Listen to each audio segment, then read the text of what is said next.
Hello everyone. आज का हमारा चैप्टर है that is energy flow in an ecosystem. तो ये कुछ टॉपिक्स हैं चैप्टर्स के जिनको हम कवर करेंगे। और सबसे पहले हम बात करते हैं इकोसिस्टम के बारे में। इकोसिस्टम जो है यहाँ पर आपको कम्युनिटी देखने मिलती है ऑफ द लिविंग ऑर्गेनिजम्स, और इनके साथ साथ नॉन लिविंग कंपोनेंट्स भी प्रेजेंट होंगे एनवायरनमेंट में। सो नॉन लिविंग कंपोनेंट में आ जाते हैं like the soil, water, air, temperature, sunlight. और जो लिविंग कंपोनेंट हैं, लिविंग ऑर्गेनिजम्स, यहाँ पर आ जाते हैं like the bacteria, plants, animals, all the micro organisms, insects. So ये सब आ जाते हैं लिविंग ऑर्गेनिजम्स में। तो यहाँ पर जो है आपको abiotic component that is non living things, और biotic component that is called as living things, ये दोनों के दोनों प्रेजेंट होंगे। ये एक दूसरे से लिंक्ड टुगेदर हैं। और यहाँ पर जो है आपको न्यूट्रिएंट साइकिल और एनर्जी फ्लो भी देखने मिलेगा। सो इकोसिस्टम जो है सबसे पहले it is classified into natural and artificial ecosystem. Artificial ecosystem में एग्जाम्पल आ जाता है लाइक द एक्वेरियम। और नेचुरल इकोसिस्टम में फर्दर इसको क्लासिफाई किया गया है एक्वाटिक दैट इज वाटर, और terrestrial ecosystem that is land.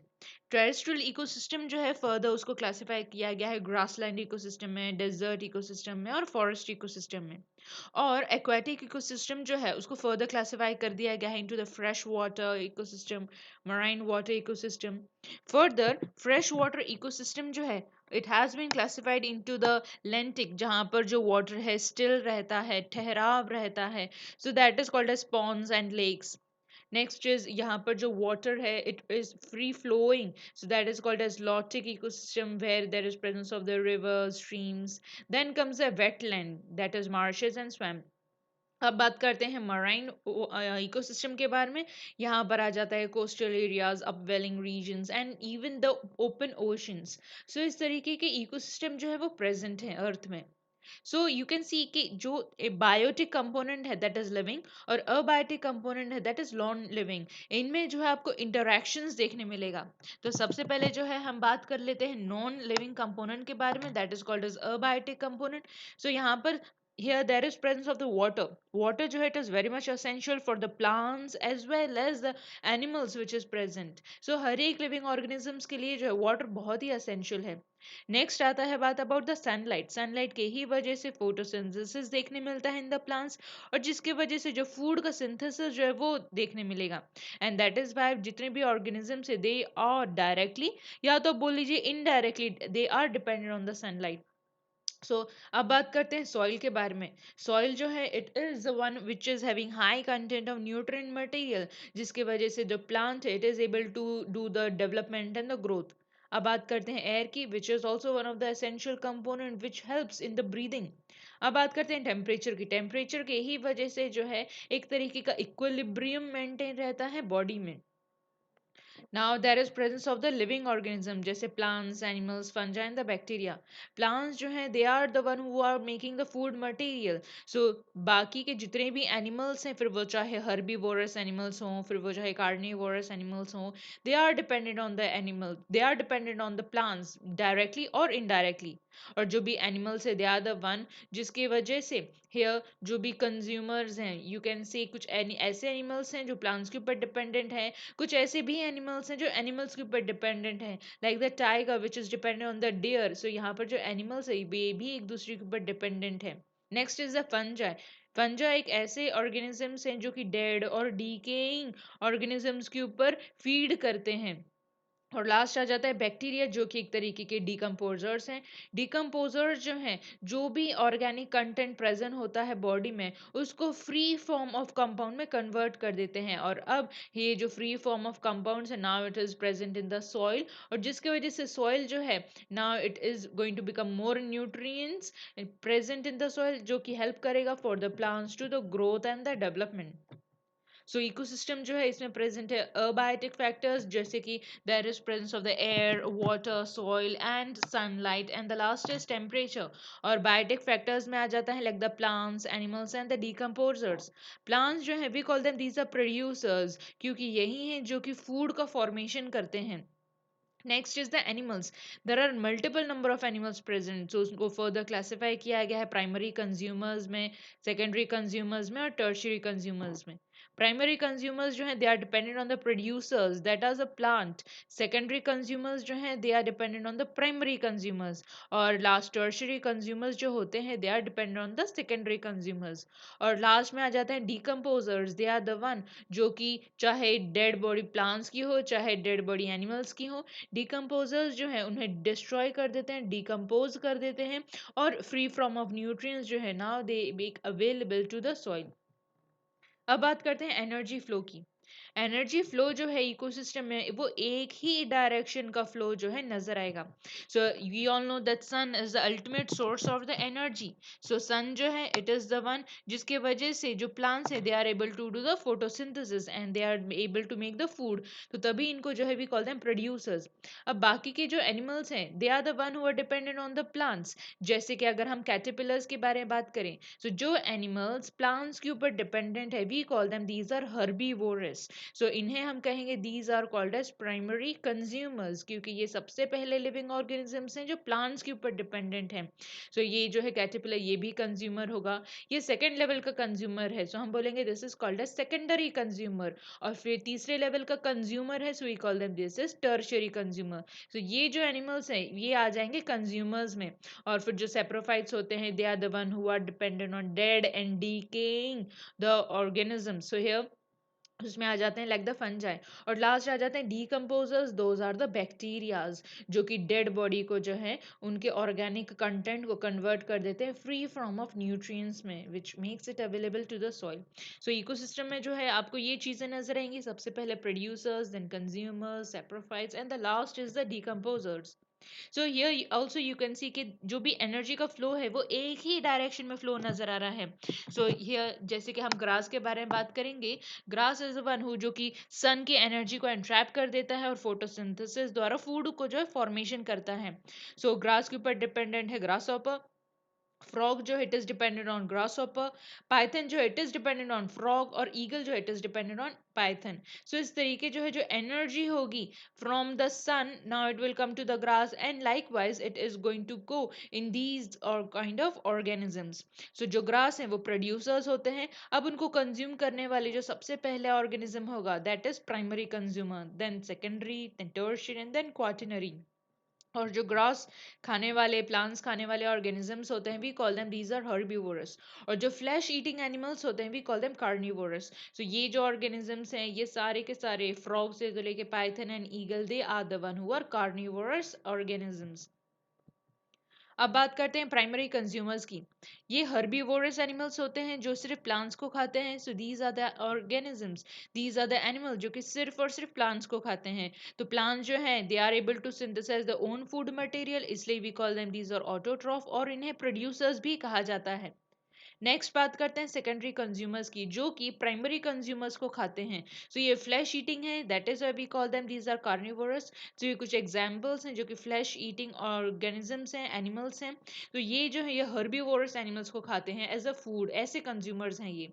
अब बात करते हैं टॉप कंज्यूमर्स की। ये भी कार्निवोरस है, ये फ्लैश ईटिंग जो है एनिमल्स हैं। सो ये ऐसे कंज्यूमर्स हैं जो हर्बीवोरस को भी खाते हैं और ये जो है कार्निवोरस को भी खाते हैं एज अ फूड। और यहाँ पर ये टॉप कंज्यूमर्स में इसलिए आते हैं क्योंकि इनके ऊपर कोई और ऑर्गेनिज्म नहीं है जो इनको खाते हैं।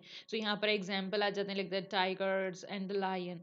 अब बात करते हैं ओमनिवोरस कंज्यूमर्स की। ओमनिवोरस का मतलब है ये ऐसे कंज्यूमर्स हैं जो प्लांट्स और एनिमल्स दोनों के ऊपर डिपेंडेंट हैं। सो एग्जांपल पे आ जाता है like the human and bear जो कि हर्बीवोरस भी हैं और जो कि कार्निवोरस भी हैं। और ये जो है प्लांट्स को भी खाते हैं और दीज आर द वन जो कि एनिमल्स को भी खाते हैं। अब बात करते हैं types of ecosystem. There are number of types of ecosystem present in the earth. First is tropical rainforest, Arctic tundra, desert, grassland, taiga and the temperate forest. यहाँ पर जो है ये ऐसे इकोसिस्टम है जहाँ पर आपको बायोटिक और अबायोटिक दोनों ही कंपोनेंट नजर आएंगे। और यहाँ पर हर एक इकोसिस्टम में जो है there is presence of the producers and consumers and decomposers. So यहाँ पर जो है there is presence of the all the three which are necessary to maintain the ecosystem. अब बात करते हैं फूड चेन की। फूड चेन जो है आपको नजर आएगा here there is a kind of a linear network. ये एक तरीके का नेटवर्क नजर आएगा जो सीधा है। So we call that this is a kind of a linear network, जहां पर आपको लिंक नजर आएगा एक फूड वेब की तरह। लेकिन यहाँ पर सिर्फ एक ही लिंक प्रेजेंट है, जो कि स्टार्ट होता है प्रोड्यूसर से और एंड अप हो जाता है एट द एपिक्स डिकम्पोजर से। फर्दर इसके पीछे जो है वो डिकम्पोजर्स ही होंगे। सो यहाँ पर जो प्लांट्स हैं, देन प्लांट्स को खाने वाले हर्बीवोर, देन फ्लैश को खाने वाले कार्निवोर। और यहाँ पर जो प्लांट्स है we call them these are called as producers, primary producers. फिर आ जाता है primary consumers, then secondary consumers, tertiary and then the quaternary consumers, you can say top consumer also. तो यहाँ पर एक नया टर्म हम यूज करेंगे that is trophic level. So जो लिविंग ऑर्गेनिजम्स होते हैं, so the plants they are exactly called as first trophic level, और उसके पीछे ही उसको खाने वाला second trophic level, and third and then fourth and then fifth trophic level it is found in the food chain. अगर हम food web के बारे में बात करें, यहाँ पर जो है एक फूड चेन नहीं है, there are multiple number of food chain are present, जो कि एक दूसरे से लिंक्ड अप हैं। इसीलिए ये फूड वेब जो है एक तरीके का इंटरकनेक्शन है फूड चेन का, और एक तरीके का ग्राफिकल रिप्रेजेंटेशन दिखा रहा है कि व्हाट ईट्स व्हाट। तो यहाँ पर you can see there are number of food chain present, जो कि एक तरीके का वेब क्रिएट करता है। We call them food web. So यहाँ पर जो है we'll talk about the food chain, जो कि एक linear fashion of here food है, जहां पर there is presence of the interaction, जो कि कंटिन्यूसली देखने मिलता है प्रोड्यूसर से तो लेकर कंज्यूमर्स तक, सेप्रोफाइट्स तक, और लास्ट आ जाता है दैट इज डिकम्पोजर्स। सो यहाँ पर एक ही सीक्वेंस नजर आता है, इसलिए हम इसको चेन बोलते हैं, और इसके बीच में जो है इंटरेक्शन है। और यहाँ पर जहाँ पर हम फूड वेब के बारे में बात करें, तो यहाँ पर एक चेन नहीं है, multiple number of chains present है, multiple number of links present है। 4 से 5 लिंक्स तो आसानी से नजर आएंगे। सो यहाँ पर जो है एक ऐसा इकोसिस्टम है जहाँ पर बहुत सारे फूड चेन है और एक दूसरे से कनेक्टेड हैं। और यहाँ पर आपको वेरियस लेवल नजर आएगा that is called as trophic level. Further यहाँ पर जो भी ऑर्गेनिजम्स वो किसी ना किसी का प्रे होगा दूसरे ऑर्गेनिज्म का। जैसे कि अगर हम एग्जाम्पल के तौर पे इंसेक्ट्स की बात करें, इंसेक्ट्स जो है they are the one who are dependent on the leaves of plants. Insects जो है उसको खाने वाला फ्रॉग भी है, वो लिजर्ड भी है, और बर्ड भी इंसेक्ट्स के ऊपर डिपेंडेंट है। तो यहाँ पर आपको एक लीनियर जो है चेन नहीं नजर आएगी, this is not linear, this is kind of intricate web like network, इसलिए हम इसको फूड वेब करके बुलाएंगे। फूड वेब जो है that is present everywhere in the nature, in every ecosystem. Further यहाँ पर एक क्वेश्चन अराइज होता है, is the number of consumer in a food web fix? नहीं, किसी भी फूड वेब में जो भी नंबर ऑफ कंज्यूमर्स है वो फिक्स्ड नहीं रहते। It depends on the productivity of the plants. जितना ज्यादा बायोमास प्रेजेंट होगा प्लांट्स में, उतना ज्यादा आपको जो है फूड वेब नजर आएगा, उतना ज्यादा ट्रॉफिक लेवल नजर आएगा, because more energy it is present. दूसरा क्वेश्चन ये अराइज होता है, what will be the effect on an ecosystem if only one type of organism in it forms a food for several different consumers in that ecosystem? तो यहाँ पर सबसे पहली बात तो है कि एक तरीके का imbalance क्रिएट हो जाएगा इकोसिस्टम में। दूसरा, हम नॉर्मली देखते हैं जो प्रोड्यूसर्स हैं दैट इज प्लांट्स, उसको खाने वाला होता है primary consumer, secondary consumer primary consumer को खाएगा, टर्शरी कंज्यूमर सेकेंडरी कंज्यूमर को खाएगा। उसमें से अगर सिर्फ एक ही ऑर्गेनिज्म बाकियों का फूड बन जाता है तो एक डिस्टरबेंस क्रिएट हो जाएगा। एग्जाम्पल के तौर पे अगर हम सपोज एक चेन लें, grass, rat, snake, hawk and wolf, तो यहाँ पर हम बोल रहे हैं कि suppose rat is the only organism जिसके ऊपर स्नेक, हॉक, वुल ये सारे डिपेंडेंट है रैट के ऊपर। तो होगा क्या, एक तरीके का कंपटीशन बढ़ जाएगा। हमने एक एग्जांपल लिया है रैट जिसको खाने वाला है snake, and we are saying, हमने क्वेश्चन में ये देखा है कि स्नेक, हॉक और वो ये सारे के सारे जो है रैट को ही खा रहे हैं। तो रैट की पॉपुलेशन इतनी भी ज्यादा नहीं है, इट इज नॉर्मल। तो होगा क्या, एक तरीके का कंपटीशन क्रिएट हो जाएगा, किसके बीच में, स्नेक, हॉक और वुल्फ के बीच में। तो यहाँ पर जो है जो पॉपुलेशन जो है रैट की ड्रास्टिकली रिड्यूस होते हुए नजर आएगी। रैट की पॉपुलेशन नहीं रहेगी तो हम देखेंगे जो स्नेक है, स्नेक की भी पॉपुलेशन रिड्यूस हो जाएगी, और धीरे धीरे हॉक की भी, धीरे धीरे वुल्फ की भी। तो एक तरीके का जो है सबकी ही पॉपुलेशन डिक्रीज होते हुए नजर आएगी, एक तरीके का एक्सटिंक्शन लेवल नजर आएगा, जो कि बहुत ही वर्स्ट सिनेरियो जो है वो क्रिएट हो जाएगा एनिमल्स के बीच में। तो यहाँ पर धीरे धीरे पता चलेगा कि जैसे ही last that is wolf organism वो एक्सटेंड हो गया है, तो again there is going to be reborn of the rat, और अगर सिर्फ रैट ही प्रेजेंट होंगे तो धीरे धीरे there is going to be the reduction in the grass also, मतलब कि जो प्रोड्यूसर्स हैं उनका भी पॉपुलेशन रिड्यूस होता चला जाएगा, सिर्फ और सिर्फ रैट प्रेजेंट है। सो एवरीथिंग, हर एक बायोटिक कंपोनेंट जो है इकोसिस्टम में एक दूसरे के साथ इंटर रिलेटेड है। So each and every minute से माइन्यूट लिविंग ऑर्गेनिज्म जो है वो इंपॉर्टेंस रखता है, फिर वो चाहे कोई फ्लाई हो, फिर वो चाहे कोई मॉस्किटो हो, क्योंकि दूसरे एनिमल्स जो हैं they are dependent on them. नहीं तो धीरे धीरे सारे एनिमल्स जो है वो वैनिश हो जाएंगे पर्टिकुलर एरिया से। सो नेक्स्ट क्वेश्चन ये है, व्हाई इज बैलेंस और equilibrium necessary in a food web? एक तरीके का इक्विलिब्रियम मेंटेन करना इंपॉर्टेंट है फूड वेब में। जैसे कि अगर हम बात करें, हर्बीवोरस ऐसे ऑर्गेनिज्म है जो सिर्फ प्लांट्स को खाते हैं, ग्रास को खाते हैं। कार्निवोरस एक ऐसे ऑर्गेनिजम्स हैं जो सिर्फ और सिर्फ फ्लैश को खाते हैं।